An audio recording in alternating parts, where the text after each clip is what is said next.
Bom, nós temos aqui uma curva que trata-se, na verdade, de uma elipse e nós devemos determinar as coordenadas dos 4 pontos dessa curva, onde suas retas normais passam pelo ponto 1,0. Uma descrição um pouco confusa, mas que vai ficar mais clara depois da criação de um diagrama. Vamos iniciar esse exercício pelo esboço dessa curva, pelo esboço desta elipse. Então nós temos aqui a nossa elipse e se nós quisermos encontrar o intervalo em x e em y correspondentes a essa curva, basta que nós anulemos uma das variáveis de cada vez. Portanto, quando x vale 0, nós encontramos que y ao quadrado é igual a 18, y é igual a mais e a menos a raiz de 18, que pode ser reescrita, claro, como 3 raiz de 2. Portanto, em y nós temos uma variação de menos 3 raiz de 2 até 3 raiz de 2. E para y igual a 0, nós encontramos 2x ao quadrado, que é igual a 18, x ao quadrado,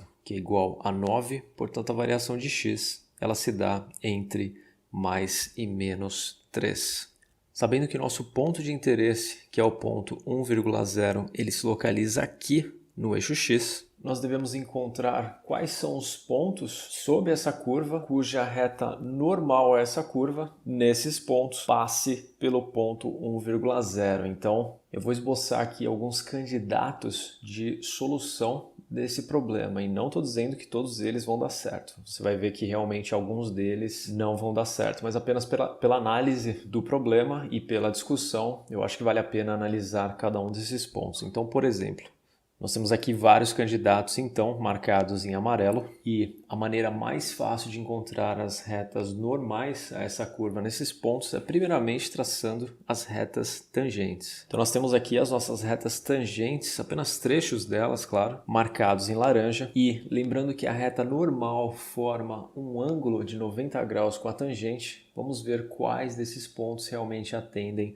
à nossa descrição, começando por esse aqui. Aqui a nossa reta normal, que forma 90 graus com a tangente, ela tem mais ou menos esta cara aqui. E dá para perceber que ela passa longe do ponto 1,0, então esse ponto não atende. Partindo agora para esse ponto, nós temos uma reta normal que fica mais ou menos com essa cara aqui. Claro, dentro do nosso esboço, né, da precisão do nosso esboço, e dá para perceber que de fato essa reta sim ela passa pelo ponto 1,0, portanto nós temos uma solução aqui. Considerando agora esse terceiro ponto, ele passa bem perto, mas não exatamente sobre o ponto 1,0. Porém, o próximo ponto, que é o ponto menos 3, 0, possui sim uma normal que cruza exatamente o ponto 1,0. Inclusive, o mesmo é verdadeiro para esse ponto aqui. A reta normal aqui também passa pelo 1,0. Então, nós já temos 3 soluções. Analisando esse ponto aqui, nós vemos que de fato ele passa longe. Esse ponto aqui tem uma reta normal que coincide com o eixo y, então também não vale. E esse ponto aqui sim, ele cruza o ponto 1,0, formando um ângulo de 90 graus aqui com a nossa tangente. Claro, dado a proporção do nosso maravilhoso esboço. Então já estão aqui as 4 soluções. Nós vamos, claro, algebricamente encontrar essas soluções, porém, apenas agregando-as num diagrama um pouco melhor, ele fica com o seguinte aspecto. Então está aqui o nosso diagrama com as retas tangentes e normais marcadas e também os 4 pontos P1, P2, P3 e P4 que nós vamos calcular algebricamente a partir de agora. Se nós estamos falando de reta tangente ou reta normal, nós precisamos derivar a expressão e calcular através dela o y' que nos fornece a inclinação da reta tangente em qualquer ponto para, enfim, calcular o coeficiente angular da reta normal. Lembrando que o coeficiente angular da reta tangente vezes o coeficiente angular da reta normal, ele é igual a menos 1. Esse produto é igual a menos 1. Portanto, sabendo que 2x ao quadrado mais y ao quadrado é igual a 18, derivando implicitamente, nós ficamos com 4x mais 2y, y', que é igual a 0. Passando 4x para o outro lado, 2y, y' é igual a menos 4x, y' é igual a menos 2x sobre y, que é o coeficiente angular da reta tangente em qualquer ponto. Se o coeficiente angular da reta tangente em qualquer ponto vezes o coeficiente angular da reta normal em qualquer ponto é igual a menos 1, nós ficamos com menos 2x sobre y vezes mn, que é igual a menos 1. E aqui, multiplicando em cruz, nós encontramos o coeficiente angular da reta normal, que é igual a y sobre 2x. Portanto, em qualquer ponto da curva, esta é a inclinação da reta normal. Então vamos partir agora de fato para o cálculo da equação, ou das equações, das retas normais. Nós sabemos que y menos y0 é igual a mx menos x0. Sabemos também que todas as retas normais passam pelo ponto onde o x vale 1 e o y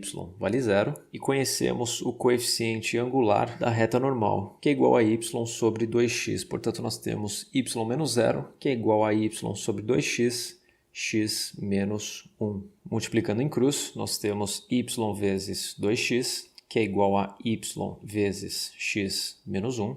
2xy igual a xy menos y. X vezes y, que é igual a menos y. E passando o y para o lado esquerdo, nós temos xy mais y, que é igual a 0. E aqui nós colocamos o y como fator comum. Y vezes x mais 1 é igual a 0. Como nós temos um produto que é igual a 0, ou o primeiro fator é igual a 0, ou o segundo. Portanto, nós quebramos a resolução em dois casos, ou y é igual a 0, ou x mais 1 é igual a 0. Se o y vale 0, e lembrando que 2x ao quadrado mais y ao quadrado é igual a 18, nós teremos que 2x ao quadrado é igual a 18. Portanto, o x será igual a mais e a menos 3. Nós temos aqui, então, dois pontos. O ponto menos 3,0, menos 3 para x e 0 para y, e 3,0, que estão marcados aqui no diagrama em verde, portanto P1 e P2. A outra solução possível, se x mais 1 é igual a 0, isso quer dizer que x é igual a menos 1. Lembrando que 2x ao quadrado mais y ao quadrado é igual a 18, nós teremos 2 vezes menos 1 ao quadrado, mais y ao quadrado, que é igual a 18, y ao quadrado, que é igual a 16, portanto, y é igual a mais e a menos 4. E assim, nós encontramos os últimos dois pontos, menos 1, menos 4 e menos 1,4, agora marcados em vermelho no nosso esboço. E está aqui as 4 soluções para o nosso problema.